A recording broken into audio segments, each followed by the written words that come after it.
ಎಲ್ರಿಗೂ ನಮಸ್ಕಾರ ಸ್ನೇಹಿತರೆ, ತಮ್ಮೆಲ್ಲರಿಗೂ CMA IAS ಅಕಾಡೆಮಿಯ ಯೂಟ್ಯೂಬ್ ಚಾನಲ್ಗೆ ಸ್ವಾಗತ ಸುಸ್ವಾಗತವನ್ನ ಹೇಳ್ತಾ, ಬಂಧುಗಳೇ ತಾವೆಲ್ಲರೂ ಹೇಗಿದ್ದೀರಾ ಎನ್ನುವಂತಹ ಮಾತನ್ನ ಕೇಳ್ತಾ ತಾವೆಲ್ಲರೂ ಚೆನ್ನಾಗಿದ್ದೀರಿ ಎಂದು ಭಾವಿಸ್ತಾ ನಾನು ಈ ಒಂದು ಹೊತ್ತಿನ ಸೆಷನ್ ಅನ್ನ ಪ್ರಾರಂಭಿಸ್ತಾ ಇದ್ದೀನಿ. ಬಂಧುಗಳೇ, ಇದುವರೆಗೂ ಯಾರಾದರೂ ನಮ್ಮ ಚಾನಲ್ಗೆ ಸಬ್ಸ್ಕ್ರೈಬ್ ಆಗಿಲ್ಲ ಅಂತಂದ್ರೆ ಕೂಡಲೇ ಸಬ್ಸ್ಕ್ರೈಬ್ ಮಾಡ್ಕೊಳ್ಳಿ, ಜೊತೆಗೆ ಪಕ್ಕದಲ್ಲಿರ್ತಕ್ಕಂಥ ಬೆಲ್ ಐಕಾನ್ ಕ್ಲಿಕ್ ಮಾಡೋದರ ಮೂಲಕ ನೋಟಿಫೈ ಆಗಿರಿ ಅಂತ ಹೇಳ್ತಾ, ಬಂಧುಗಳೇ RPF 2019 ಫೆಬ್ರವರಿ 4ರಂದು ನಡೆದಿರತಕ್ಕಂಥ ಒಂದೇ ಶಿಫ್ಟ್ನ ಎಲ್ಲ mental ability, reasoning, general intelligence and reasoning ನ ಪ್ರಶ್ನೆಗಳನ್ನ ನಾವು ಇದೀಗ ಏನ್ ಮಾಡೋಣ, ಸಾಲ್ವ್ ಮಾಡೋಣ ಅಂತ ಹೇಳ್ತಾ, ಹಾಗಾದ್ರೆ ಬನ್ನಿ ನೇರವಾಗಿ ಏನ್ ಮಾಡೋಣ, ಪ್ರಶ್ನೆಗಳಿಗೆ ಹೋಗೋಣ ಅಂತ ಹೇಳ್ತಾ, ಬಂಧುಗಳೇ ಇದು ತಮ್ಮೆಲ್ಲರಿಗೂ ಗೊತ್ತಿರುವ ಹಾಗೆ 2019ರಲ್ಲಿ ನಡೆದಿರ್ತಕ್ಕಂಥ ಒಂದು ಪರೀಕ್ಷೆಯ ಪ್ರಶ್ನೋತ್ತರಗಳನ್ನ ನಾವು ಇದೀಗ ನೋಡ್ತಾ ಇದೀವಿ ಅಂತ ಹೇಳ್ತಾ, ಹಾಗಾದ್ರೆ ಬನ್ನಿ ಫಸ್ಟ್ ಕ್ವೆಶ್ಚನ್ ಏನು ಅಂತ ನೋಡಿದಾಗ, ಫಸ್ಟ್ ಕ್ವೆಶ್ಚನ್ ಏನು, according to the logic used in the first pair replace the question mark with the appropriate option given to. So ಇಲ್ಲಿ ಕೆಳಗೆ ಏನ್ ಮಾಡಿದ್ದಾರೆ ಅಂತಂದ್ರೆ ಎರಡು ಜೋಡಿಗಳನ್ನು ಕೊಟ್ಟಿದ್ದಾರೆ. ಸೊ ಮೊದಲನೇ ಜೋಡಿ ಯಾವ ರೀತಿ ಹೊಂದಾಣಿಕೆಯಾಗಿದೆಯೋ ಹಾಗೇನೆ ಎರಡನೇ ಜೋಡಿಯ ಹೊಂದಾಣಿಕೆಯನ್ನ ನೀವು ಗುರುತಿಸಬೇಕು ಅಂತ ಹೇಳಿ ಇರತಕ್ಕಂಥ ಒಂದು ಪ್ರಶ್ನೆ. ಹಾಗಾದ್ರೆ ಬನ್ನಿ ನೇರವಾಗಿ ಪ್ರಶ್ನೆಯನ್ನ ಸಾಲ್ವ್ ಮಾಡೋಣ. ಇಲ್ಲಿ ಏನಿದೆ ಅಂತ ನೋಡಿದಾಗ ಬಂಧುಗಳು, ಡೆಸ್ಕ್ಟಾಪ್ ಕಂಪ್ಯೂಟರ್ ಅಂತ ಇದೆ. ಸೊ ಡೆಸ್ಕ್ಟಾಪ್ ಕಂಪ್ಯೂಟರ್ ಇದ್ದು ಏನಾಗಿದೆ ಅಂತ ಲ್ಯಾಪ್ಟಾಪ್ ಕಂಪ್ಯೂಟರ್ ಅಂತ ಇದೆ.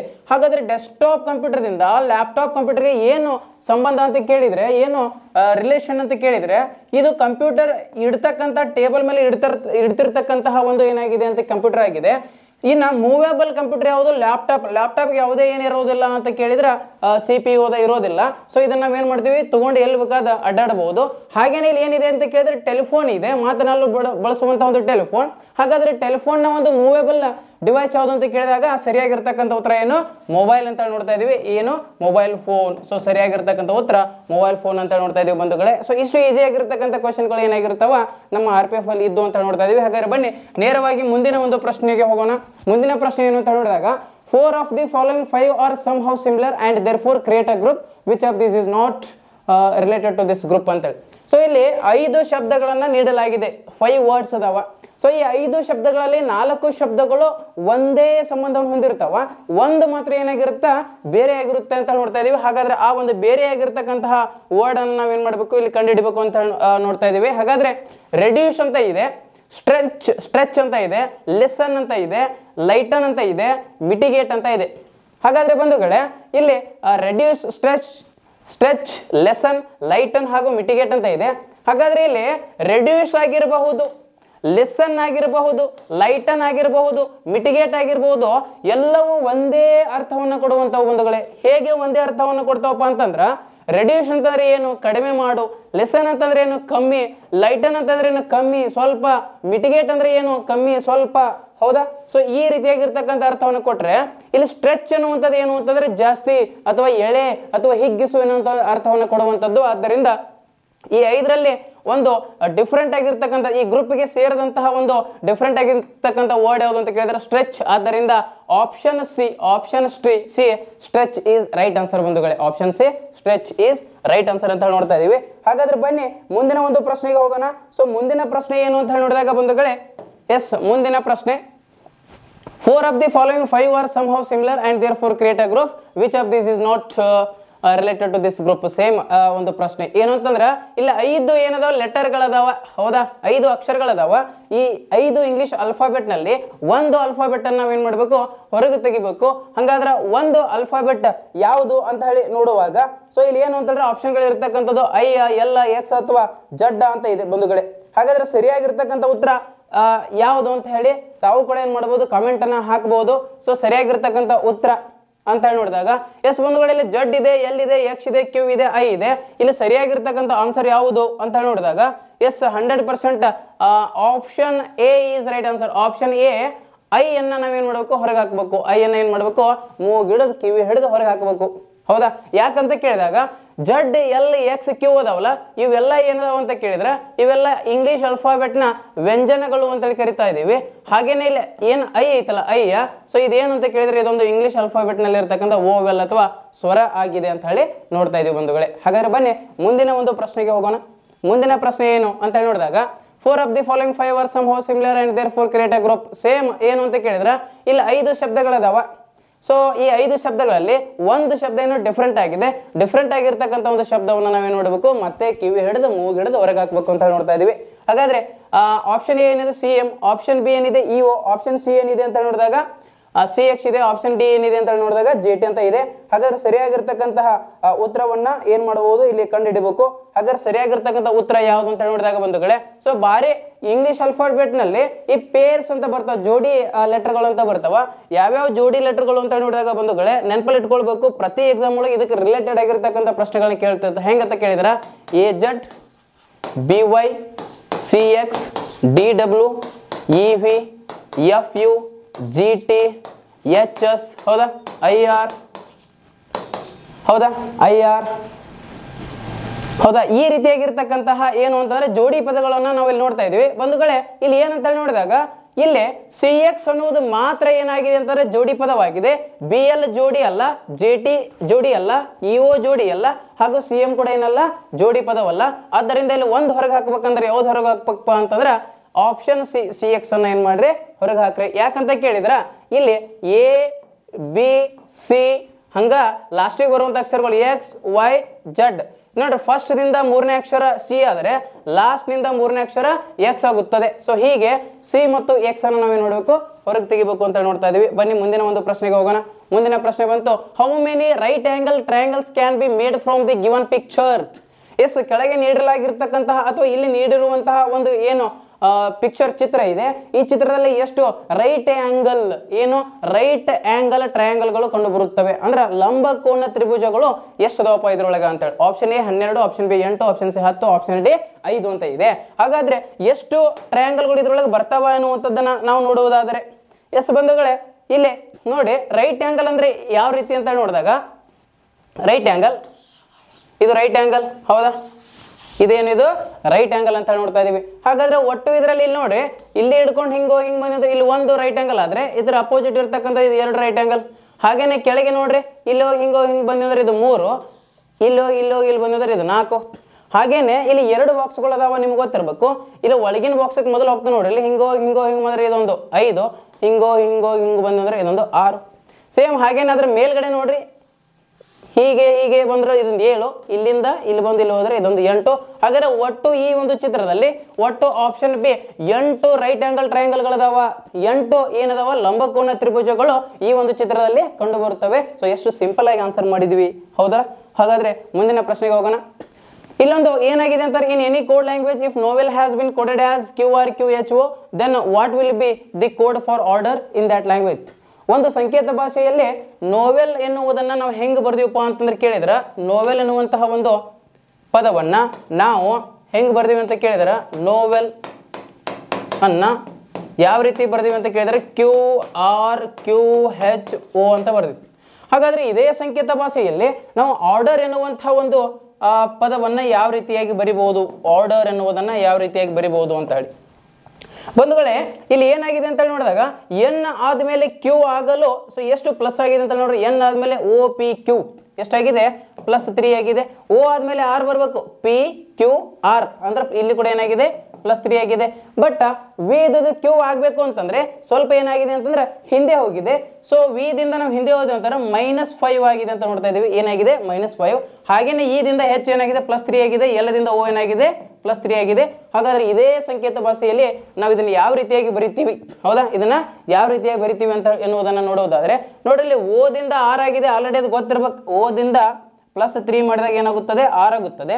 6ಕ್ಕೆ +3 ಮಾಡ್ರಿ, STU ಹೌದಾ, STU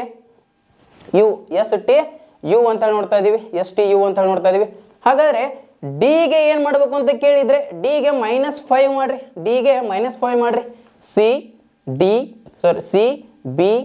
A Z ಮತ್ತು Y. ಹಂಗಾದ್ರೆ ಬರುವಂತದ್ದು ಯಾವುದು Y ಅಂತ ನೋಡ್ತಾ ಇದೀವಿ. ಹಾಗೇನೆ ಈಗ ಏನ್ ಮಾಡ್ಬೇಕು +3 ಮಾಡ್ಬೇಕು, ಇಲ್ಲಿ 3 ಮಾಡಿವಿ, ಇಲ್ಲಿ 3 ಮಾಡ್ಬೇಕು. ಈಗ 3 ಮಾಡಿದಾಗ FGH ಇಲ್ಲಿ ಕೂಡ ಏನಾಗಿದೆ H ಆಗಿದೆ. ಅಂಡ್ ಆರ್ ಗೆ ಕೂಡ ಏನ್ ಮಾಡ್ರಿ +3 ಮಾಡ್ರಿ, ಆರ್ ಗೆ ಆಲ್ರೆಡಿ ಏನಾಗಿದೆ +3 ಇಲ್ಲಿ ಮಾಡಿದಾಗ ಯು ಅನ್ನೋದು ಇಲ್ಲಿ ಆಲ್ರೆಡಿ ಬಂದಿದೆ. ಆದ್ದರಿಂದ RUYHU ಹೌದಾ, RUYHU ಆಪ್ಷನ್ ಬಿ ನಮ್ಮ ಸರಿಯಾಗಿರ್ತಕ್ಕಂತಹ ಉತ್ತರ ಅಂತ ನೋಡ್ತಾ ಇದೀವಿ. ಎಸ್, ಬನ್ನಿ ಬಂಧುಗಳೇ ಮುಂದಿನ ಪ್ರಶ್ನೆಗೆ ಹೋಗೋಣ. ಮುಂದಿನ ಪ್ರಶ್ನೆ ಏನು, ಇದೊಂದು ಅದ್ಭುತವಾಗಿರ್ತಕ್ಕಂಥ ಪ್ರಶ್ನೆ, ಹೌದಾ? ಅದ್ಭುತ ರ್ಯಾಂಕಿಂಗ್ನ ಮೇಲೆ ಬಂದಿರತಕ್ಕಂಥ ಒಂದು ಪ್ರಶ್ನೆ ಏನು ಅಂತಂದ್ರೆ 7 ಜನ ಸ್ನೇಹಿತರದಾರ. ಯಾರ್ಯಾರು ಅಂತ ಕೇಳಿದಾಗ ಒಬ್ಬ ರೆಹಾನ್, ಇನ್ನೊಬ್ಬ ಟ್ರಂಪ್, ಇನ್ನೊಬ್ಬ ಜಾರ್ಜ್, ಇನ್ನೊಬ್ಬ ಪೀಟರ್, ಹೆನ್ರಿ, ಪೌಲ್ ಮತ್ತು ಫಿಂಚ್ ಅಂತ 7 ಜನ ಏನದಾರ ಫ್ರೆಂಡ್ಸ್ ಅದಾರ. ಇವರು ಒಂದು ರೋ ಒಳಗ ನಿಂತ್ಕೊಂಡಾರ. ಅಂಡ್ ಅವ್ರು ಯಾವ ಕಡೆ ಮುಖ ಮಾಡ್ಯಾರಪ್ಪ ಅಂತ ಕೇಳಿದ್ರ ಪೂರ್ವದ ದಿಕ್ಕಿನತ್ತ ಮುಖ ಮಾಡ್ಯಾರ. ಯಾವ ದಿಕ್ಕಿನತ್ತ? ಪೂರ್ವ ದಿಕ್ಕಿನತ್ತ ಏನ್ ಮಾಡ್ಯಾರ ಅಂದ್ರ ಮುಖ ಮಾಡ್ಯಾರ. ಹಂಗಾದ್ರೆ ಪೂರ್ವ ದಿಕ್ಕಿನತ್ತ ಅವ್ರು ಮುಖ ಮಾಡಿದ್ರು ಅಂತಂದ್ರೆ ನಾವ್ ಏನ್ ಮಾಡಬಹುದು? ಈ ರೀತಿಯಾಗಿ ನೋಡ್ರಿ, ಪೂರ್ವ ಈ ಕಡೆ ತಗೋತಾನ 1 2 3 4 5 ಕೆಳಗಡೆ 6 ಆಮೇಲೆ ಮೇಲ್ಗಡೆ 7 ತಗೊಂಡ್ವಿ. ಸೊ ಇಲ್ಲಿ ಏನೇನು ಕಂಡೀಷನ್ ಕೊಟ್ಟಾರಪ್ಪ ಅಂತಂದ್ರೆ the number of people standing between Trump and Peter and Finch is the same. Trump and Henry are neighbours ಅಂತ ಹೇಳ್ಯಾರ. George is the third from one end and third place ahead of Rehan who stands in the last of the row ಅಂತ ಕೊಟ್ಟಿದ್ದಾರೆ. So ಯಾವ ರೀತಿಯಾಗಿ ಈಜಿಯಾಗಿ ಮಾಡಬಹುದು? ಮೂರನೇ condition first ತಗೊಳ್ಳೋಣ. ಜಾರ್ಜ್ ಎಲ್ಲಿದಾನಪ್ಪ ಅಂತಂದ್ರೆ ಒಂದು ಎಂಡ್ನಿಂದ, ಒಂದು ಮೂಲೆಯಿಂದ ಅಥವಾ ಒಂದು ಎಂಡ್ನಿಂದ ಏನಾಗೇನಪ್ಪ ಅಂತ ಒಂದು ಕೊನೆಯಿಂದ ಮೂರನೇ ಸ್ಥಾನದಲ್ಲಿದ್ದಾನೆ. ಹಂಗಾದ್ರೆ 1 2 3 ಇಲ್ಲಿ ಏನ್ ಮಾಡ್ಕೊಂಡು ಬಿಡೋಣ ಅಂತಾರೆ? ಜಾರ್ಜ್ ಬರ್ಕೊಂಡು ಬಿಡೋಣ. ಜಾರ್ಜ್, ಹೌದಾ? ಮೂರನೇ ಸ್ಥಾನದಲ್ಲಿದ್ದಾನೆ. And third place ahead of Rehana ಏನದಾರಲ್ಲ, ಈ ರೆಹನಾ ಅವರ ಮೇಲ್ಗಡೆ ಮೂರನೇ ಸ್ಥಾನದಲ್ಲಿ ಯಾರು ಬರ್ತಾರೆ? ಜಾರ್ಜ್ ಬರ್ತಾರೋ ಅಂತಂದ್ರೆ ನಾವ್ ಏನ್ ಮಾಡಬಹುದು ಅಂತಂದ್ರೆ ಇಲ್ಲಿ ಒಂದ್ ಕಡೆ ರೆಹನಾ ಅವ್ರನ್ನ ಬರ್ಕೋಬೇಕು. ಎಲ್ಲಿ ಅಂತಾರೆ? ಇಲ್ಲಿ ಆರ್. ಯಾಕಂದ್ರ ಇಲ್ಲಿಂದ 1 2 3 ಇವ್ರಗಡೆ ರೆಹನಾ ಮೇಲೆ ಏನು ಜಾರ್ಜ್ ಇದ್ದಾವ ಮೂರನೇ ಸ್ಥಾನದಲ್ಲಿ, ಹಾಗೂ ಮೇಲಿನಿಂದ ಕೆಳಗಡೆ ಮೂರನೇ ಸ್ಥಾನದಲ್ಲಿ ಅಂತ ಬರೆದಿದ್ದಾರೆ. So ಬರ್ಕೊಂಡ್ವಿ already. ದೆನ್ ಇನ್ನೊಂದು ಏನಂತಂದ್ರೆ Trump and Henry are neighbours ಅಂತ ಹೇಳಿದ್ದಾರೆ. ಆದ್ದರಿಂದ ಏನ್ ಮಾಡ್ಕೊಳ್ಳೋಣ? ಇಲ್ಲಿ ಟ್ರಂಪ್, ಇಲ್ಲಿ ಹೆನ್ರಿ ಅಂತ ಬರ್ಕೊಂಡ್ಬಿಡೋಣ. ಹೌದಾ? ಇವರಿಬ್ರು ಏನು ಅಂತಂದ್ರೆ ನೇಬರ್ಸ್.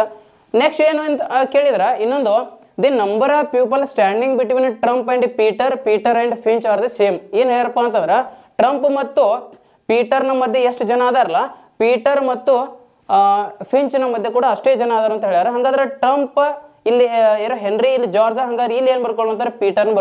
ಪೀಟರ್ನ.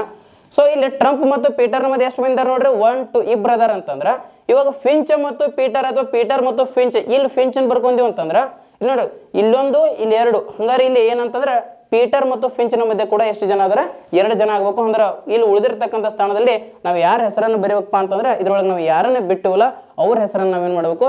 ಬರಿಬೇಕಾಗ್ತೈತಿ. ಹಂಗಾದ್ರೆ ಇಲ್ಲಿ ಯಾರನ್ನ ಬಿಟ್ಟಿವಿ? ಪೌಲ್ ಅವ್ರನ್ನ ಬಿಟ್ಟಿವಿ. ಇಲ್ಲಿ ಏನ್ ಮಾಡೋಣ? ಪೌಲನ್ನ ಬರ್ಕೊಂಡ್ ಬಿಡೋಣ. ಪೌಲ್, ಹೌದಾ? ಹಾಗಾದ್ರೆ ಕ್ವಶನ್ ಏನಪ್ಪಾ ಅಂತ ಕೇಳಿದ್ರ ಇಲ್ಲಿ who stands in the last of the row, ಈ ಒಂದು ಸಾಲಿನ ಕೊನೆಯಲ್ಲಿ ನಿಂತವ್ರು ಯಾರು ಅಂತ ಕೇಳಿದ್ರ ಆಪ್ಷನ್ ಡಿ ಫಿಂಚ್. ಬಂಧುಗಳೇ, ಯಾರೇ? ಆಪ್ಷನ್ ಡಿ ಫಿಂಚ್ ಇದ್ದಾವೇನ್ ಮಾಡ್ಯಾನ? ಈ ಒಂದು ಸಾಲಿನ ಕೊನೆಯಲ್ಲಿ ನಿಂತಿದ್ದಾನೆ ಅಂತ ಹೇಳಿ ನೋಡ್ತಾ ಇದೀವಿ. ಎಸ್, ಎಲ್ರಿಗೂ ಅರ್ಥ ಆಯ್ತು ಅಂತ ತಿಳ್ಕೊಂಡಿನಿ. ಸೊ ನೆಕ್ಸ್ಟ್ ಏನ್ ಮಾಡೋಣ ಅಂತಂದ್ರ ಮುಂದಿನ ಪ್ರಶ್ನೆಗೆ ಹೋಗೋಣ ಬಂಧುಗಳೇ. ಮುಂದಿನ ಪ್ರಶ್ನೆ ಡೈಸ್ನ ಮೇಲೆ ಇರ್ತಕ್ಕಂಥ ಒಂದು ಕ್ವಶನ್ ಅಂತ ನೋಡ್ತಾ ಇದೀವಿ. ಏನಂತ ಕೇಳಿದ್ರ ಇಲ್ಲಿ 2 ಡೈಸ್ಗಳನ್ನ ಕೊಟ್ಟಾರ. What is the alphabet in the opposite side of H ಅಂತ ಕೇಳಿದ್ದಾರೆ. ಇಲ್ಲಿ ಜಿ, ಇದು ಹೆಚ್, ಇಲ್ಲಿ ಐ, ಇಲ್ಲಿ ಹೆಚ್, ಇದು ಐ ಅಲ್ಲ. ಯಾಕಂದ್ರೆ ಇಲ್ಲಿ ಐ ಅನ್ನ ಈ ರೀತಿ ಕೊಟ್ಟಿದ್ದಾನೆ. ಇದು ಕೂಡ ಏನು ಹೆಚ್, ಇದು ಕೆ, ಇದು ಎಲ್ಲ. ಇಲ್ಲಿ ಏನ್ ಕೇಳಪ್ಪ ಅಂತಂದ್ರೆ ಅವ what is the alphabet in the opposite side of H, ಎಚ್ಗೆ ವಿರುದ್ಧವಾದ ಅಲ್ಫಾಬೆಟ್ ಯಾವುದು ಅಂತ ಹೇಳಿ ಪ್ರಶ್ನೆಯಾಗಿದೆ. ಹಾಗಾದ್ರೆ ಇಲ್ಲಿ ನೋಡ್ರಿ, ಇಲ್ಲಿ ಯಾವ ರೀತಿಯಾಗಿ ನಾವು ಇದನ್ನು ಸಾಲ್ವ್ ಮಾಡಬಹುದು? ಬಹಳ ಈಸಿಯಾಗಿರ್ತಕ್ಕಂಥದ್ದು ಒಂದು ಡೈಸ್ನ ಒಂದು ಕ್ವಶನ್ ಇದೆ. ಪ್ರತಿ ಎಕ್ಸಾಮ್ ಒಳಗೂ ಕೂಡ ಡೈಸ್ ಬಗ್ಗೆ ಕ್ವಶನ್ ಇದ್ದು ನೋಡ್ರಿ. ಹೆಚ್ ಇದ್ದದ್ದು ಜಿ, ಜಿ ಇದ್ದದ್ದು ಐ ಅಂತ ಆಗಿದೆ. ಇಲ್ಲಿ ಹೆಚ್ ಇದ್ದದ್ದು ಐ, ಎಲ್ ಇದ್ದದ್ದು ಕೆ ಅಂತ ಆಗಿದೆ. ಸೊ ಹಾಗಾದ್ರೆ ಇಲ್ಲಿ ಹೆಚ್ಚಿಗೆ ಪಕ್ಕದಲ್ಲಿ ಯಾವ್ಯಾವ ಬಂದ ನೋಡ್ರಿ? ಐ ಬಂದಿದೆ, ಜಿ ಬಂದಿದೆ, ಹಾಗೂ ಇಲ್ಲಿ ಎಲ್ ಬಂದಿದೆ, ಇಲ್ಲಿ ಐ ಬಂದಿದೆ ಅಂತ ನೋಡ್ತೇವೆ. ಇಲ್ಲಿ ಎಲ್ ಬಂದಿದೆ, ಇಲ್ಲಿ ಸಾರಿ ಹೆಚ್ಚಿಗೆ ಇಲ್ಲಿ ಕೆ ಬಂದಿದೆ, ಎಲ್ ಬಂದಿದೆ. ಇಲ್ಲಿ ಹೆಚ್ಚಿಗೆ ಜಿ ಮತ್ತು ಐ ಏನಿದಾವ? ಪಕ್ಕದಲ್ಲಿದಾವ. ಹಾಗಾದ್ರೆ ಇಲ್ಲಿ ಆಪ್ಷನ್ ಹೆಂಗ್ ನೋಡ್ರಿ? ಐ ಇದೆ, ಮತ್ತೆ ಇಲ್ಲಿ ಕೆ ಇದೆ, ಎಲ್ ಇದೆ ಮತ್ತು ಜೆ ಇದೆ. ನೋಡ್ರಿ, ಕೆ ಐ ಎಲ್ ಇವು ಎಚ್ಗೆ ಏನದಾವ? ಪಕ್ಕದಲ್ಲೇ ಇರೋದ್ರಿಂದ ಇವು ಏನಾಗಂಗಿಲ್ಲ, ಅಪೋಸಿಟ್ ಸೈಡ್ ಆಗೋದಿಲ್ಲ. ಹಂಗಾದ್ರೆ ಇದ್ರೊಳಗ ಇಲ್ಲಿ 2 ಕಡೆ ಕಾಮನ್ ಅದಾವ. ಹೆಚ್ ಇಲ್ಲಿ ಮತ್ತು ಇಲ್ಲಿ 2 ಕಡೆ ಹೆಚ್ ಇರೋದ್ರಿಂದ ಪಕ್ಕದಲ್ಲಿ ಜಿ, ಐ ಮತ್ತು ಕೆ ಎಲ್ ಅದಾವ. ಅವು ಪಕ್ಕದಲ್ಲಿ ಇರತಕ್ಕಂಥ ಲೆಟರ್ಗಳವ. ಇನ್ನು ಅಪೋಸಿಟ್ ಯಾವ್ದು ಅಂತಂದ್ರ ಯಾವ್ದು ಕಾಣಂಗಿಲ್ಲ ನೋಡ್ರಿ, ಅದು ಅಪೋಸಿಟ್. ಇವು 3 ಪಕ್ಕದಲ್ಲಿ ಅದಾವ ಅಂತಂದ್ರೆ ಯಾವ್ದು ಪಕ್ಕದಲ್ಲಿ ಇಲ್ಲ? ಜೆ ಪಕ್ಕದಲ್ಲಿ ಇಲ್ಲ. ಆದ್ದರಿಂದ the right answer is J. ಹೌದಾ? 2 ಕಡೆ ಕಾಮನ್ ಹೆಚ್ಚಿಗೆ ಪಕ್ಕದಲ್ಲಿ ಯಾವ್ದಿಲ್ಪ ಅಂತಂದ್ರೆ ಜೆ ಇಲ್ಲ. ಆದ್ದರಿಂದ ಜೆ ಪಕ್ಕದಲ್ಲಿ ಇಲ್ಲ ಅಂತಂದ್ರೆ ಅದು ಎಲ್ಲಿ ಇರ್ತೈತಿ? ಪಕ್ಕ ಅಪೋಸಿಟ್ ಸೈಡ್ ಆಗಿರ್ತೈತಿ ಅಂತ ತಿಳ್ಕೊಳ್ಬೇಕು. ಎಸ್, ವೆಲ್, ಈ ಒಂದು ಪ್ರಶ್ನೆಯನ್ನ ಬಹಳ ಅದ್ಭುತವಾಗಿ ತಿಳ್ಕೊಂಡಿವಿ. ಹಾಗಾದ್ರೆ ಬನ್ನಿ ಮುಂದಿನ ಪ್ರಶ್ನೆ ಹೋಗೋಣ. ಮುಂದಿನ ಪ್ರಶ್ನೆ ಕೂಡ ಈಜಿ ಆಗಿರ್ತಕ್ಕಂಥದ್ದು. ಪೇರನ್ನ ಕಂಡುಹಿಡಬೇಕು, ಜೋಡಿಯನ್ನ ಕಂಡುಹಿಡಬೇಕು. ಇಲ್ಲಿ ನೋಡ್ರಿ, ಫರ್ನಿಚರ್ ಇದ್ದದ್ದು ಏನಾಗಿದೆ? ವುಡ್ ಆಗಿದೆ. ಜ್ಯುವೆಲರಿ ಇದ್ದದ್ದು ಏನಾಗುತ್ತೆ ಅನ್ನುವಂಥದ್ದು ನಮ್ಮ ಪ್ರಶ್ನೆ ಅಂತ ನೋಡ್ತಾ ಇದೀವಿ. ಹಾಗಾದ್ರೆ ಇದು ಕೂಡ ಎಷ್ಟು ಅದ್ಭುತವಾಗಿರ್ತಕ್ಕಂಥ ಪ್ರಶ್ನೆ ಅಂತ ನೋಡ್ತಾ ಇದೀವಿ ಬಂಧುಗಳೇ. ಎಸ್, ಇಲ್ಲಿ ನೋಡ್ರಿ, ಫರ್ನಿಚರ್ ಇದ್ದದ್ದು ವುಡ್, ಅಂತಂದ್ರ ಕಟ್ಟಿಗೆಯಿಂದ ಫರ್ನಿಚರ್ ಮಾಡ್ತೀವಿ ಅಂದಂಗೆ ಬಂಧುಗಳು. ಇದ್ರಿಗೆ ಇರ್ತಕ್ಕಂಥ ಒಂದು ಸಂಬಂಧ ಏನಂತ ಕೇಳಿದ್ರ ಕಟ್ಟಿಗೆಯಿಂದ ಫರ್ನಿಚರ್ಗಳನ್ನ ಮಾಡ್ತೀವಿ. ಕಟ್ಟಿಗೆಯಿಂದ ಫರ್ನಿಚರ್ ಅಂದ್ರೆ ಏನು? ಟೇಬಲ್ ಮಾಡ್ತೀವಿ, ಚೇರ್ ಮಾಡ್ತೀವಿ, ಹೌದಾ, ಸೋಫಾ ಸೆಟ್ ಮಾಡ್ತೀವಿ ಎಲ್ಲ. ಹಾಗೇನೆ ಇಲ್ಲಿ ಏನಿದೆ, ಜ್ಯುವೆಲರಿ ಯಾವುದರಿಂದ ನಿರ್ಮಾಣವಾಗುತ್ತದೆ? ಜ್ಯುವೆಲರಿ ಅಂದ್ರೆ ಆಭರಣ. ಆಭರಣ ಯಾವುದರಿಂದ ನಿರ್ಮಾಣವಾಗುತ್ತದೆ? ಆಪ್ಷನ್ ಟೇಬಲ್ ನಿಂದ ಆಭರಣ ರೆಡಿ ಆಗ್ತದ್ರಿ? ಇಲ್ಲ, ಹೌದಾ. ದೆನ್ ಎದರಿಂದ್ರಿ? ಟ್ರೀದಿಂದ ಆಗೋದಿಲ್ಲ, ಪ್ಲಾಂಟ್ ದಿಂದ ಆಗೋದಿಲ್ಲ. ಹಾಗಾದ್ರೆ ಆಭರಣ ಎದರಿಂದ ರೆಡಿ ಆಗ್ತದ್ರಿ? ಗೋಲ್ಡ್ ನಿಂದ. ಹಾಗಾದ್ರೆ ಚಿನ್ನ. ಹೌದಾ, ಗೋಲ್ಡ್ ಇಸ್ ರೈಟ್ ಆನ್ಸರ್. ಹೌದಾ, ಗೋಲ್ಡ್ ಇಸ್ ರೈಟ್ ಆನ್ಸರ್. ಚಿನ್ನ, ಹೌದಾ, ಇಲ್ಲಿ ಏನ್ ಆನ್ಸರ್? ಚಿನ್ನ. ಹೌದಾ, ಹಾಗಾದ್ರೆ ಬನ್ನಿ ಮುಂದಿನ ಒಂದು ಪ್ರಶ್ನೆಗೆ ಏನ್ ಮಾಡೋಣ, ನೇರವಾಗಿ ಹೋಗೋಣ. Choose the correct option that can meet the image pattern of the given image ಅಂತ ಇದೆ. ಸೊ ಇಲ್ಲಿ ಏನು ಅಂತಂದ್ರೆ ಕೇಳಿದ್ರೆ, ಇಲ್ಲಿ ಇಮೇಜ್ ಅನ್ನ ನೀಡಲಾಗಿದೆ. ಕ್ವಶನ್ ನಲ್ಲಿ ಇರತಕ್ಕಂಥ ಇಮೇಜ್ ಏನು ಅಂತ ನೋಡಿದಾಗ ಇದು ಇಮೇಜ್. ಈ ಒಂದು ಸೆಕ್ಷನ್ ಒಳಗೆ ನಾವು ಒಂದು ಏನ್ ಮಾಡಬೇಕು, ಆಪ್ಷನ್ ಅಲ್ಲಿ ಇರತಕ್ಕಂಥ ಇದು ಆಪ್ಷನ್ ಎ, ಇದು ಬಿ, ಇದು ಸಿ, ಇದು ಡಿ. ಯಾವ ಆಪ್ಷನ್ ಅನ್ನ ಇಲ್ಲಿ ರಿಪ್ಲೇಸ್ ಮಾಡಿದಾಗ ಇದು ಫುಲ್ಫಿಲ್ ಆಗುತ್ತದೆ, ಕಂಪ್ಲೀಟ್ ಆಗುತ್ತದೆ ಅಂತ ನೋಡಿದಾಗ, ಸೊ ಸರಿಯಾಗಿರ್ತಕ್ಕಂಥ ಆಪ್ಷನ್ ಯಾವುದು ಅಂತ ನೋಡಿದಾಗ ಆಪ್ಷನ್ ಸಿ ಅನ್ನ ನಾವೇನಾದ್ರೂ ಇಲ್ಲಿ ಹಾಕಿವಿ ಅಂತಂದ್ರೆ ಆ ಒಂದು ಡಯಾಗ್ರಾಮ್ ಏನಾಗುತ್ತದೆ, ಫುಲ್ಫಿಲ್ ಆಗುತ್ತದೆ, ಕಂಪ್ಲೀಟ್ ಆಗುತ್ತದೆ, ಸಂಪೂರ್ಣವಾಗುತ್ತದೆ. ಹೌದಾ, ಹಾಗಾದ್ರೆ ಬನ್ನಿ ನೇರವಾಗಿ ಮುಂದಿನ ಒಂದು ಪ್ರಶ್ನೆಗೆ ಹೋಗೋಣ. ಮುಂದಿನ ಪ್ರಶ್ನೆ ಏನಂತಂದ್ರ find the next number of the series ಅಂತ ಇದೆ. Find the next number of the series ಅನ್ನುವಂಥ ಒಂದು ಪ್ರಶ್ನೆ. ಹಾಗಾದ್ರೆ ಒಂದು 10 ಸೆಕೆಂಡ್ಗಳ ಸಮಯ ಅವಕಾಶವನ್ನು ತೆಗೆದುಕೊಂಡು ಈ ಒಂದು ಪ್ರಶ್ನೆಗೆ ಉತ್ತರಿಸಬಹುದಾ ಅಂತ ಹೇಳಿ ನಾನು ನಿಮ್ಮಲ್ಲಿ ಕೇಳ್ಕೊಳ್ತಾ ಇದ್ದೀನಿ. ಹಾಗಾದ್ರೆ ಯಾರಾದರೂ ಆನ್ಸರ್ ಮಾಡ್ತಿದ್ರೆ ಆನ್ಸರ್ ಮಾಡ್ರಿ. ಒಂದು 10 ಸೆಕೆಂಡ್ ನಿಮಗೆ ಇರತಕ್ಕಂಥ ಏನಾಗಿದೆ ಟೈಮ್ ಆಗಿದೆ ಅಂತ ನೋಡ್ತಾ ಇದೀವಿ. ಎಸ್,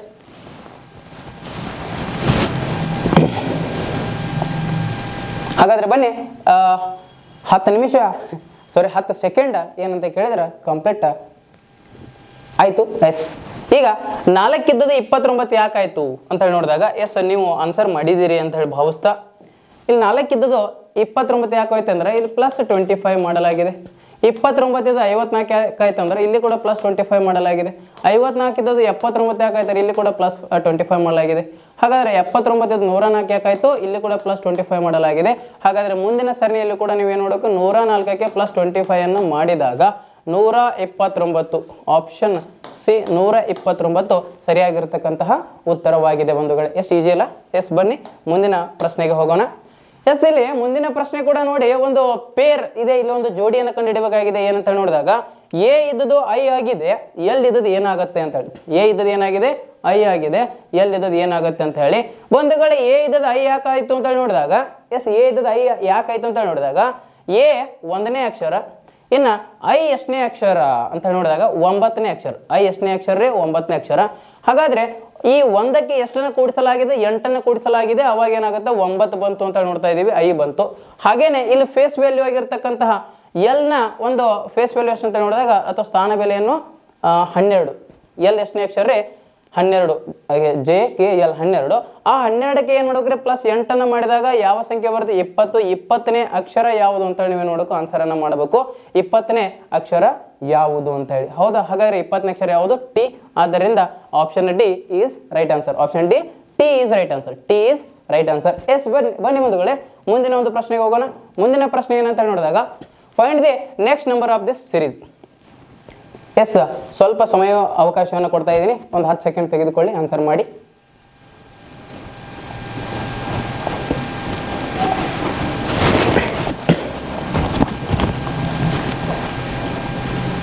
ಎಷ್ಟು ಸರಳವಾಗಿರತಕ್ಕಂಥ ಪ್ರಶ್ನೆಗಳು, ಹೌದಾ. ಇವಾಗೇನಾದರೂ ಈ ರೀತಿಯಾಗಿ ಪ್ರಶ್ನೆಗಳು ಬಂದ್ರೆ ನಮ್ಮ ಹುಡುಗರು ಪಕ್ಕಾ ಔಟ್ ಆಫ್ ಔಟ್, ಹೌದಲ್ಲ. ಯಾಕಂದ್ರೆ ಅಷ್ಟೇ ಈಸಿ ಕ್ವಶನ್ಗಳು 2019 RPF ಒಳಗಿದ್ವು. ಇವಾಗ ಹೆಂಗೆ ಬರುತ್ತೆ ನೋಡಬೇಕು.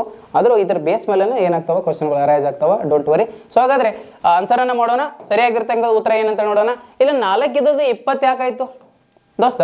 4 ಇದ್ದದ್ದು 20 ಯಾಕಾಯ್ತು ಅಂತಂದ್ರೆ 4 5 20, ಹೌದಾ. 4 5 20, 5ರಿಂದ ಗುಣಿಸಲಾಗಿದೆ. 20 ಇದ್ದದ್ದು 40 ಯಾಕಾಯ್ತು ಅಂತ ನೋಡಿದಾಗ 20 ಇದ್ದು 40 ಯಾಕಾಯ್ತು ಅಂದ್ರೆ 22 40, 22 40 ಅಲ್ಲಿ ಕೂಡ ಗುಣಿಸಲಾಗಿದೆ. ಮತ್ತೆ 40 ಇದ್ದದ್ದು 200 ಯಾಕಾಯ್ತು ಅಂದ್ರೆ 45 200 ಬಂಧುಗಳೇ, 45 200. ಮತ್ತೆ 200 ಇದ್ದದ್ದು 400 ಯಾಕಾಯ್ತ್ರಿ? 200 2 400. ಹಂಗಾದ್ರೆ ಒಂದ್ ಸಲ 5ರಿಂದ ಗುಣಿಸಲಾಗಿದೆ, ಇನ್ನೊಂದ್ಸಲ 2ರಿಂದ ಗುಣಿಸಲಾಗಿದೆ. ಹೀಗೆ 5 ಮತ್ತು 2ರಿಂದ ಗುಣಿಸುತ್ತಾ ಮುಂದೆ ಸರಣಿ ಸಾಗಿದೆ. ಹಾಗಾದ್ರೆ ಈಗ 5ರಿಂದ 2ರಿಂದ ಈಗ ಮತ್ತೆ 5ರಿಂದ ಗುಣಿಸಬೇಕು. ಈ ಒಂದು ಸಂಖ್ಯೆಗೆ 400ಕ್ಕೆ 5ರಿಂದ ಗುಣಿಸಿದಾಗ ಎಷ್ಟಾಗುತ್ತೆ ಅಂತ ನೋಡಿದಾಗ 2000 ಆಗುತ್ತೆ. ಎಷ್ಟು ಸಾವಿರ ಆಗುತ್ತೆ? 2000. ಆದ್ದರಿಂದ the right answer is option C 2000. Option C 2000 ಅಂತ ನೋಡ್ತಾ ಇದೀವಿ. ಹಾಗಾದ್ರೆ ಬನ್ನಿ ಮುಂದಿನ ಪ್ರಶ್ನೆಗೆ ಹೋಗೋಣ.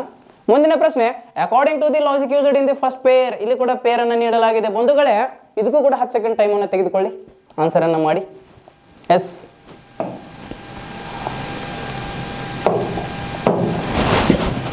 ಬಹಳ ಸರಳವಾಗಿರ್ತಕ್ಕಂಥ ಕ್ವಶನ್ ಇದು. 2019 RPF ಒಂದೇ ಶಿಫ್ಟ್ನಲ್ಲಿ ಇರ್ತಕ್ಕಂಥ ಪ್ರಶ್ನೆಗಳನ್ನು ನಾನು ಇವಾಗ ಏನು ಮಾಡ್ತಾ ಇದ್ದೀನಿ, ಸಾಲ್ವ್ ಮಾಡ್ತಾ ಇದ್ದೀನಿ. ಅದು ಸರಳವಾಗಿರ್ತಕ್ಕಂಥ ಪ್ರಶ್ನೆಗಳನ್ನು. ಓಕೆ, ಹಾಗಾದರೆ ಎಸ್ ಈ ಒಂದು ಪ್ರಶ್ನೆಯನ್ನ ನಾವು ಯಾವ ರೀತಿಯಾಗಿ ಸಾಲ್ವ್ ಮಾಡಬಹುದು ಅಂತ ಹೇಳಿ ನೋಡೋಣ ಬಂಧುಗಳೇ. ಇಲ್ಲಿ ಏನು 27,009 ಇದ್ದು 954 ಆಗಿದೆ, 12,346 ಏನಾಗುತ್ತೆ ಅಂತ ಹೇಳಿ. ಹೌದಾ? ಹಾಗಾದ್ರೆ ಇಲ್ಲಿ ಕೂಡ ಎಷ್ಟು ಈಸಿಯಾಗಿ ನಾವು ಆನ್ಸರ್ ಅನ್ನು ಮಾಡಬಹುದು ಅಂತಂದ್ರೆ ಬಂಧುಗಳೇ, ಇಲ್ಲಿ ನೋಡಿ 2 7 0 0 9 ಇವೆಲ್ಲವನ್ನು ಕೂಡಿಸ್ಕೋಬೇಕು. 2 7 0 0 9 2 7 9 9 0 9 9 0 9 9 9 ಎಷ್ಟಾಗುತ್ತೆ? 18 ಆಗುತ್ತೆ. ಹಾಗಾದ್ರೆ ಇವು 2 ಕೂಡಿಸ್ಕೊಡ್ರಿ, ಇವು 3 ಕೂಡಿಸ್ಕೊಡ್ರಿ, 9 9 ಪ್ಲಸ್ 5 ಪ್ಲಸ್ 4 9 5 14 14 4 18. ಹಾಗಾದ್ರೆ ಇದು ಮತ್ತು ಇದು ಎರಡನ್ನು ಕೂಡಿಸಿದಾಗ ಮೊತ್ತ ಸಮವಾಗಿರುತ್ತದೆ, ಸೇಮ್ ಇರುತ್ತದೆ. 18 = 18. ಹಾಗೇನೆ ಇಲ್ಲಿ ಕೂಡ ನಾವೇನ್ ಮಾಡ್ಕೋಬೇಕು, ಇವುಗಳನ್ನು ಕೂಡಿಸ್ಕೋಬೇಕು. 1 + 2 + 3 + 4 + 6 ಅಂತ ಹೇಳಿ. 1 + 2 3 3 + 3 6 6 + 4 10 10 + 6 is 16 16 ಆಗಬೇಕು. ಹಾಗಾದ್ರೆ ಈ ಕಡೆ ಕೂಡ ಏನಾಗಬೇಕ್ರೆ 16 ಆಗಬೇಕು. ಇಲ್ಲವೇ ನೋಡ್ರಿ 7 7 14 14 3 17 ಆಗುತ್ತೆ. ಇದು ಆಪ್ಷನ್ ಸರಿ ಆಗೋದಿಲ್ಲ. 7 7 14 14 1 15 ಆಗುತ್ತೆ. ಇದು ಕೂಡ ಸರಿ ಆಗೋದಿಲ್ಲ. 7 7 14 + 0 14 ಆಗುತ್ತೆ. ಇದು ಸರಿ ಆಗೋದಿಲ್ಲ. ಹಾಗಾದ್ರೆ 7 7 14 + 2 16. ಹಂಗಾದ್ರೆ 16. ಆದ್ದರಿಂದ option D 772 is right answer ಬಂಧುಗಳೇ. 772 ಸರಿಯಾಗಿರ್ತಕ್ಕಂತಹ ಉತ್ತರ. ಎಸ್, ಬನ್ನಿ ಮುಂದಿನ ಒಂದು ಪ್ರಶ್ನೆಗೆ ಹೋಗೋಣ. ಮುಂದಿನ ಪ್ರಶ್ನೆ ಇಲ್ಲಿ ಏನು ಅಂತ ಕೇಳಿದ್ರೆ ವಾಟರ್ ಇಮೇಜ್ ಅನ್ನು ಕೇಳಲಾಗಿದೆ. ವಾಟರ್ ಇಮೇಜ್ ಏನು? ಅಗೌಟಿ ನೋಡ್ರಿ, ಏನು ಕೊಟ್ಟಿದ್ದಾರೆ ಅಂತ ಕೇಳಿದ್ರೆ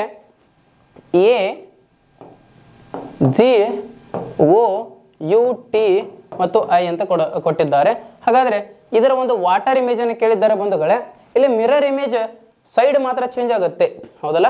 ಬಟ್ ವಾಟರ್ ಇಮೇಜ್ ನಲ್ಲಿ ಏನಾಗುತ್ತೆ ಅಂತ ಕೇಳಿದ್ರೆ ಟಾಪ್ ಅಂಡ್ ಬಾಟಮ್ ಕೂಡ ಏನಾಗುತ್ತೆ, ಚೇಂಜ್ ಆಗುತ್ತೆ ಅಂತ ನೋಡ್ತಾ ಇದೀವಿ. ಹಾಗಾದ್ರೆ ನಮ್ಮ ಆಪ್ಷನ್ಗಳನ್ನ ನಾವೇನ್ ನೋಡೋಣ.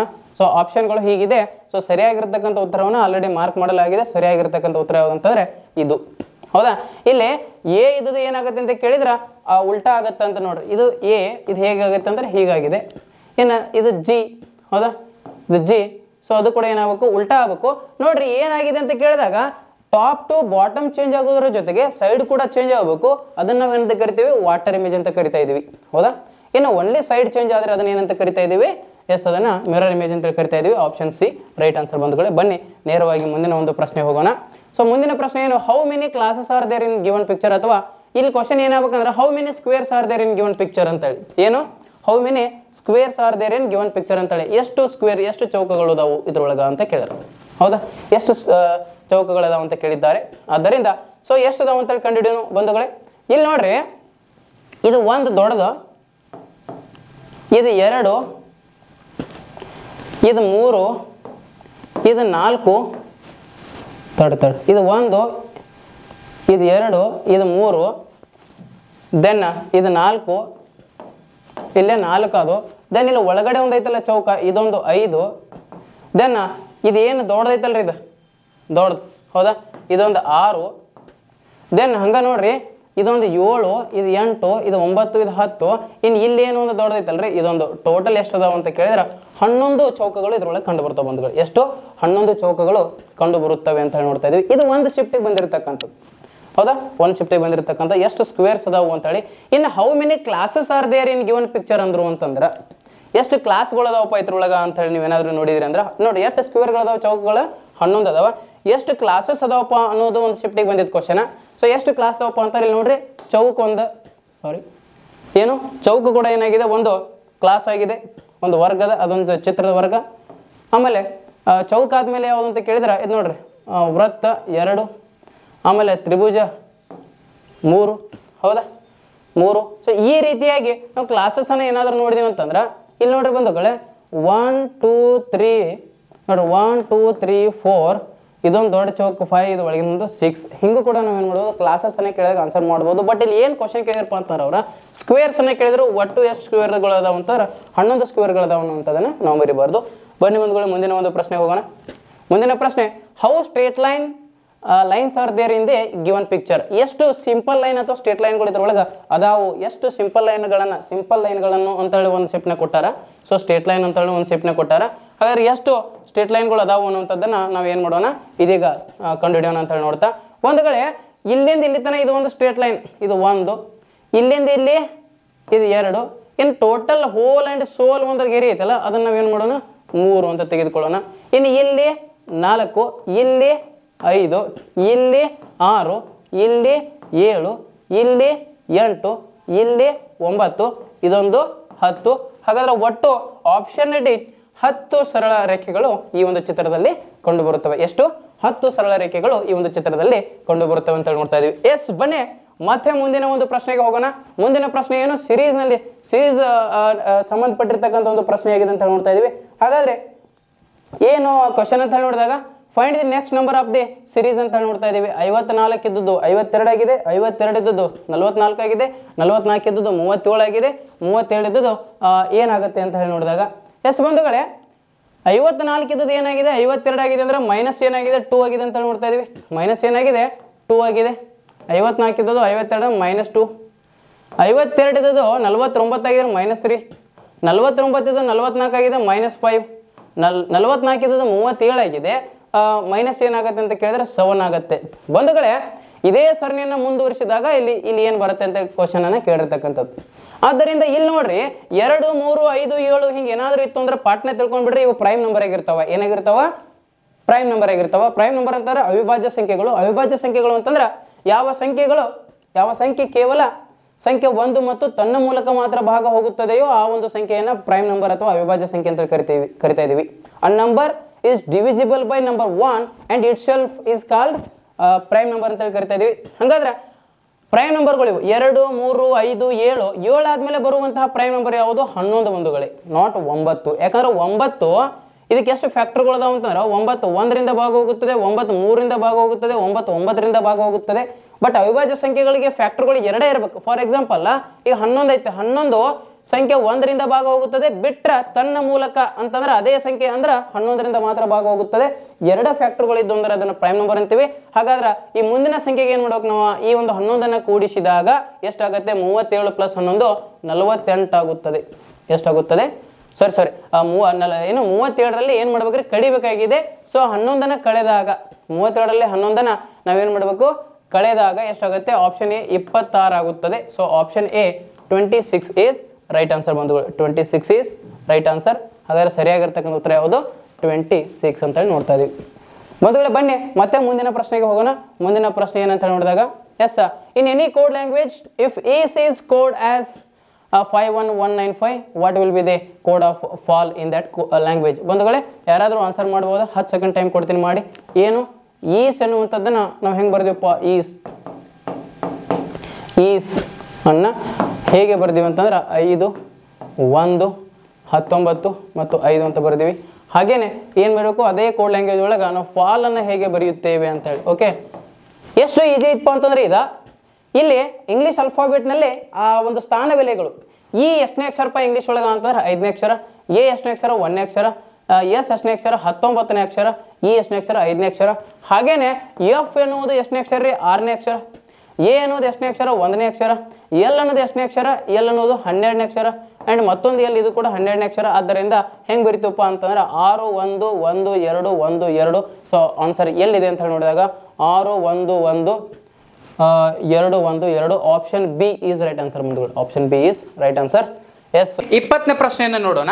ಸೊ 20ನೇ ಪ್ರಶ್ನೆ ಏನು ಅಂತ ನೋಡಿದಾಗ ಇಲ್ಲಿ 13 ಇದ್ದದ್ದು 34 ಆಗಿದೆ, 34 ಇದ್ದದ್ದು 65 ಆಗಿದೆ, 65 ಇದ್ದು 86 ಆಗಿದೆ, 86 ಇದ್ದದ್ದು 117 ಆಗಿದೆ. 117 ಇದ್ದದ್ದು ಏನಾಗುತ್ತೆ? ಓಕೆ, ಇಲ್ಲಿ ಬಂಧುಗಳೇ 13 ಇದ್ದದ್ದು 34 ಯಾಕಾಯಿತು ಅಂತಂದರೆ ಪ್ಲಸ್ 21ನೇ ಆ್ಯಡ್ ಮಾಡಲಾಗಿದೆ. 34 ಇದ್ದದ್ದು 65 ಯಾಕಾಯಿತು ಅಂತ ಕೇಳಿದರೆ ಪ್ಲಸ್ 31ನೇ ಆ್ಯಡ್ ಮಾಡಲಾಗಿದೆ. 65 86 ಯಾಕಾಯಿತು ಮತ್ತೆ ಪ್ಲಸ್ 21, 86 117 ಯಾಕಾಯಿತು ಅಂದರೆ ಮತ್ತೆ ಪ್ಲಸ್ 31. ಹಾಗಾದರೆ ಏನಾಗಿದೆ? Plus 21 plus 31 plus 21 plus 31 repeat ಆಗಿ ಆ್ಯಡ್ ಆಗ್ತಾ ಹೋಗಿದೆ. ಹಾಗಾದರೆ ಈಗ 117ಕ್ಕೆ ನಾವು ಮತ್ತೆ ಏನು ಮಾಡಬೇಕು ರೀ? ಪ್ಲಸ್ 21 ಮಾಡಬೇಕು. 117ಕ್ಕೆ ಪ್ಲಸ್ 21 ಮಾಡಿದಾಗ ಎಷ್ಟಾಗುತ್ತೆ ಅಂತ ನೋಡಿದಾಗ option C 138 is right answer ಬಂಧುಗಳೇ. 138 ಇದು ಸರಿಯಾಗಿರ್ತಕ್ಕಂಥ ಉತ್ತರ.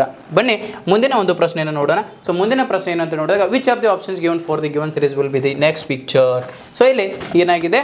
ಒಂದು ಚಿತ್ರಾತ್ಮಕ ಸರಣಿ ಪಿಕ್ಚರ್ ಸೀರೀಸನ್ನು ನೀಡಲಾಗಿದೆ. ಪಿಕ್ಚರ್ ಸೀರೀಸನ್ನು ನೀಡಿದ್ದಾರೆ.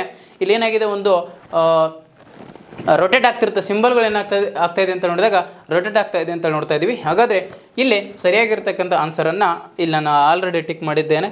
ಸೊ ಇದನ್ನು ಯಾವ ರೀತಿಯಾಗಿ ಅಂತ ನೀವೇ ಅರ್ಥ ಮಾಡ್ಕೊಳ್ಳಿ. ಸೊ ಆಪ್ಷನ್ ಡಿ ಏನಾಗಿದೆ? ಸರಿಯಾಗಿರ್ತಕ್ಕಂಥ ಆನ್ಸರ್ ಆಗಿದೆ. ಆಪ್ಷನ್ ಡಿ ಇಂತಹ ಒಂದು ಪ್ರಶ್ನೆ ಇದೇ ಇರುತ್ತದೆ ಅಂತ ನೋಡ್ತಾ ಬನ್ನಿ ಮುಂದಿನ ಪ್ರಶ್ನೆಗೆ ಹೋಗೋಣ. ಇನ್ನೊಂದು ಲಾಸ್ಟ್ ಒಂದು ಕ್ವಶನ್ ನೋಡೋಣ ಈ ಸೆಷನಲ್ಲಿ. ಮಿರರ್ ಇಮೇಜ್ಗೆ ಸಂಬಂಧಪಟ್ಟಂತೆ ಪ್ರಶ್ನೆ. ಲಿಯೋಪಾರ್ಡ್ ಎನ್ನುವಂಥದ್ದು ಇಲ್ಲೇ ಕನ್ನಡಿಯನ್ನು ಇಟ್ಟಾಗ ಸೊ ಅದು ಕನ್ನಡಿಯ ಒಂದು ಪ್ರತಿಬಿಂಬ ಹೇಗೆ ಕಾಣಿಸುತ್ತದೆ ಅಂತ ಹೇಳಿ ಲಿಯೋಪಾರ್ಡ್ನ ಒಂದು ಮಿರರ್ ಇಮೇಜನ್ನು ಕೇಳಲಾಗಿದೆ. ಹಾಗಾದರೆ ಇಲ್ಲಿ ಮಿರರ್ ಇಮೇಜ್ ಅಂತ ಹೇಳಿ ಬಂದಾಗ ಮಿರರ್ ಇಮೇಜ್ನಲ್ಲಿ ಏನಾಗುತ್ತೆ ಅಂದರೆ ಸೈಡ್ ಚೇಂಜ್ ಆಗುತ್ತೆ. ಸೈಡ್ ಏನಾಗುತ್ತೆ? ಚೇಂಜ್ ಆಗುತ್ತೆ ಅಂತ ನೋಡ್ತಾ ಇದೀವಿ. ಸೊ ಇಲ್ಲಿ ಎಲ್ ಇದು ಎಲ್ ಏನು ಇಲ್ಲಿ ಐತಲ್ಲ, ಈ ಎಲ್ ಅನ್ನ ಈ ಕಡೆ ದಂಡಿಯಿಂದ ಈ ರೀತಿಯಾಗಿ ಬರ್ಕೊಂಡು ಬರಬೇಕು. ಇ ಅನ್ನ ಹೀಗೆ ಬರ್ಕೊಂಡು ಬರ್ಕೋಬೇಕು. ಆಮೇಲೆ ಓ ಇದ್ದದ್ದು ಹಾಗೆ ಇರುತ್ತದೆ. ಆಮೇಲೆ ಪಿ ಇದ್ದದ್ದು ಏನಾಗುತ್ತೆ? ಈ ರೀತಿ ಆಗುತ್ತದೆ. ಎ ಇದ್ದದ್ದು ಏನಾಗುತ್ತದೆ? ಹೀಗಾಗುತ್ತದೆ. ದೆನ್ ಆರ್ ಇದ್ದದ್ದು ಉಲ್ಟಾ ಆಗುತ್ತದೆ. ಸೊ ದೆನ್ ಡಿ ಕೂಡ ಉಲ್ಟಾ ಆಗುತ್ತದೆ. ಆದ್ದರಿಂದ ಸರಿಯಾಗಿರ್ತಕ್ಕಂಥ ಉತ್ತರ option A is right answer ಅಂತ ನೋಡ್ತಾ ಇದೀವಿ. ಇದು ಮಿರರ್ ಇಮೇಜ್. ಹೌದಾ ಬಂಧುಗಳೇ? ಒಟ್ಟು 4 ಚಿತ್ರಾತ್ಮಕ ಪ್ರಶ್ನೆಗಳನ್ನು ನಾವು ಈಗಾಗಲೇ ನೋಡಿದ್ದೇವೆ. 4 ಅಲ್ಲ 5 ಪ್ರಶ್ನೆಗಳನ್ನು ಈಗಾಗಲೇ ನೋಡಿದ್ದೇವೆ. ಪ್ರತಿ ಶಿಫ್ಟ್ ಒಳಗೆ 5 ಚಿತ್ರಾತ್ಮಕವಾಗಿರ್ತಕ್ಕಂಥ ಕ್ವಶನ್ಗಳು ಬರ್ತಾವಂಥದ್ದು ಗೊತ್ತಿರಬೇಕು. ಆ್ಯಂಡ್ ಈ ಒಂದು ಸೆಷನ್ ಒಳಗೆ ಈ ಒಂದು ಏನು ಎಕ್ಸಾಮ್ ಒಳಗೆ ಬಂದಿರತಕ್ಕಂಥ ಪ್ರಶ್ನೆಗಳು ಇದರಲ್ಲಿ ಒಟ್ಟು ರೀಸನಿಂಗ್ನಲ್ಲಿ 35ಕ್ಕೆ ಸುಮಾರು 22 ಡೆಡ್ ಈಜಿ ಕ್ವಶನ್ಗಳು ಬಂದವು. ಎಷ್ಟು ಡೆಡ್ ಈಜಿ? ಇನ್ನೊಂದು ಸ್ವಲ್ಪ ತ್ರಾಸು ತಗೊಂಡ್ರಿ ಅಂತಾರೆ 8 ಪ್ರಶ್ನೆಗಳನ್ನು ಮಾಡ್ಬೋದು. ಟೋಟಲ್ ಆಗಿ 30 ಪ್ರಶ್ನೆಗಳನ್ನು ನಾವು ಏನು ಮಾಡ್ತೀವಿ? ಖಂಡಿತವಾಗಿಯೂ ಆರಾಮಾಗಿ ಮಾಡ್ತೀವಿ. ಹಾಗೆಯೇ ಏನಾದರೂ ನಾವು ಮ್ಯಾಥ್ಸನ್ನು ಆ್ಯಪ್ಟಿಟ್ಯೂಡನ್ನು ತೆಗೆದುಕೊಂಡಾಗ ಅಲ್ಲೊಂದು ಅತ್ಯಂತ ಈಸಿಯಾಗಿ ನಾವು ಎಷ್ಟು ಕ್ವಶನ್ಗಳಿಗೆ ಆನ್ಸರನ್ನು ಮಾಡ್ಬೋದು ಅಂತ ಕೇಳಿದರೆ ಅತ್ಯಂತ ಈಸಿಯಾಗಿ 15 ಪ್ರಶ್ನೆಗಳಿಗೆ ಏನು ಮಾಡ್ಬೋದು? ಆನ್ಸರನ್ನು ಮಾಡ್ಬೋದು ಈಸಿಯಾಗಿ. ಇನ್ನು ಸ್ವಲ್ಪ ತ್ರಾಸು ತಗೊಂಡ್ರೆ ಇನ್ನೂ 10 ಪ್ರಶ್ನೆಗಳಿಗೆ ಏನು ಮಾಡ್ಬೋದು? ಆನ್ಸರನ್ನು ನಾವು ಮಾಡ್ಬೋದು. ಟೋಟಲಾಗಿ ಎಷ್ಟಾಯಿತು ಅಂತ ಕೇಳಿದರೆ ಟೋಟಲ್ 25. ಇನ್ನು ಹಾಗೆಯೇ ಜನರಲ್ ಅವೇರ್ನೆಸ್ ಅನ್ನು ತೆಗೆದುಕೊಂಡಾಗ 50ಕ್ಕೆ ಔಟ್ ಆಫ್ 50 ನಾವು ಅತ್ಯಂತ ಸರಳವಾಗಿ 25 ಪ್ರಶ್ನೆಗಳಿಗೆ ಆನ್ಸರನ್ನು ಮಾಡ್ಬೋದು. ಸ್ವಲ್ಪ ತ್ರಾಸು ತಗೊಂಡಿವಿ ಅಂತಂದ್ರೆ ಇನ್ನೂ 5 ಪ್ರಶ್ನೆಗಳಿಗೆ ಆನ್ಸರ್ ಮಾಡಿದಾಗ ಇಲ್ಲಿ ಕೂಡ ಒಟ್ಟುವಾಗಿ 30. ಇದು 30, 25, 55 ಒಂದು 30 ಅಂದರೆ ಟೋಟಲ್ ಆಗಿ 85. ಬಂಧುಗಳು 85 ನೀವು ಏನಾದರೂ ಮಾಡಿದರೆ ಅಂತಂದರೆ ಖಂಡಿತವಾಗಿಯೂ RPF ಸೆಲೆಕ್ಟ್ ಆಗಿ ಆಗ್ತೀರಾ. ಸೊ ನಿಮಗೆ ಕಾಲ್ ಲೆಟರ್ ಮನೆಗೆ ಬರುತ್ತೆ. ನೀವು ಕೂಡ ಏನು ಅಂತ ಕೇಳಿದರೆ ಸ್ಯಾಲ್ರಿನ ತಗೊಳ್ತೀರಾ ಎನ್ನುವಂಥ ಮಾತನ್ನು ಹೇಳ್ತಾ ಮುಂದಿನ ಸೆಷನಲ್ಲಿ ಇದೇ ಶಿಫ್ಟ್ನಲ್ಲಿ ಬಂದಿರತಕ್ಕಂಥ ಆಪ್ಟಿಟ್ಯೂಡ್ ಮ್ಯಾಥ್ಸ್ನ ಸಂಬಂಧಪಟ್ಟಂಥ ಗಣಿತಕ್ಕೆ ಸಂಬಂಧಿಸಿರ್ತಕ್ಕಂಥ ಪ್ರಶ್ನೆಗಳನ್ನು ಸಾಲ್ವ್ ಮಾಡೋಣ ಅಂತ ಹೇಳ್ತಾ ಈ ಒಂದು ಸೆಷನ್ನ ಇಲ್ಲಿಗೆ ಮುಗಿಸೋಣ. ಇದುವರೆಗೂ ಯಾರಾದರೂ ನಮ್ಮ ಚಾನಲ್ಗೆ ಸಬ್ಸ್ಕ್ರೈಬ್ ಮಾಡ್ಕೊಳ್ಳಿಲ್ಲ ಅಂತಾರೆ ಬೇಗನೆ ಸಬ್ಸ್ಕ್ರೈಬ್ ಮಾಡ್ಕೊಳ್ಳಿ ಅಂತ ಹೇಳ್ತಾ ಎಲ್ರಿಗೂ ಥ್ಯಾಂಕ್ ಯು ಸೋ ಮಚ್. ಧನ್ಯವಾದಗಳು.